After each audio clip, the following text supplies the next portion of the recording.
Dahil sumali tayo sa Lord of the Air, kaya tayo nandito guys. Kaya habang inaantay natin na magdilim, ayan, naming wait muna kami. So, mayroon kaming hindi inaasahan na mahuhuli dyan guys. At nag-iisang huli namin. Hindi ko alam anong tawag dito. Ayan oh. Mukha siyang, ano guys, mukha siyang pagong, pero malambot yung katawan. O baka ito yung tinatawag nila na snake turtle. Yan guys oh. Yan, so pinakawala na lang namin yan. Kasi ano pa naman yan, maliit pa.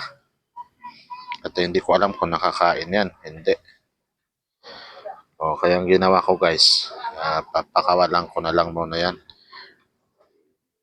At sana mabuhay siya.